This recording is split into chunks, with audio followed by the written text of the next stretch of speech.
In February, Jordanians took to the streets of the capital city of Amman to rail against government corruption and the monarchy's refusal to usher in wholesale political reforms.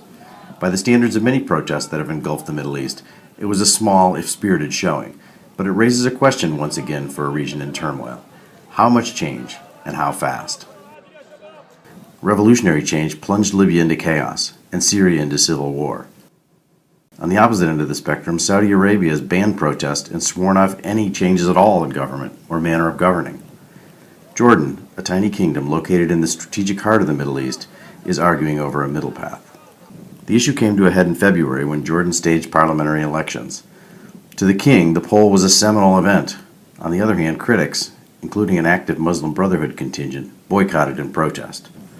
Jordan held elections just a few weeks ago in what the king said would usher in a new era of reform for the country. But for the monarchy, this is very much a process of evolution, not revolution, as the king likes to say. For critics of the monarchy, like these demonstrators behind me in downtown Amman on a Friday after prayers, it's not really about revolution either, but they'd like to see much deeper reform and much faster change in Jordan. Jordan has been squeezed mightily by the Arab uprisings. The chaotic situation in post-revolutionary Egypt has cut off cheap energy supplies that come from Jordan's south. To the north, thousands of refugees fleeing the conflict in Syria cross into Jordan daily, putting huge stresses on the country's fragile infrastructure. When the government raised energy prices in November, large demonstrations were the result. A few even featured direct criticism of the king, previously unheard of in Jordan. For some analysts, this kind of outcry changed the game in Jordan for good. I think Jordan after November 13th is totally different than before that date. People went to the streets, thousands of them. This brought different new groups to the demonstrations, young people without any political affiliation.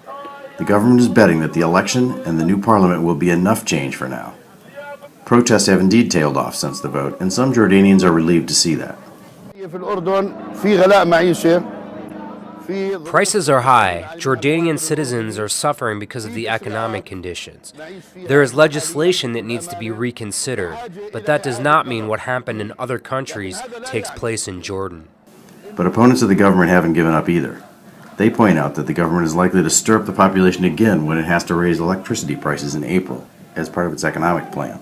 The only solution, they say, is more reform, faster.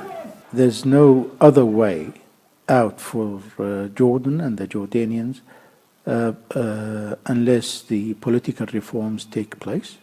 And we mean by that a democratic electoral law plus constitutional reforms which will give back the power to the people of Jordan. For the Wall Street Journal, this is Bill Spindle in Amman, Jordan.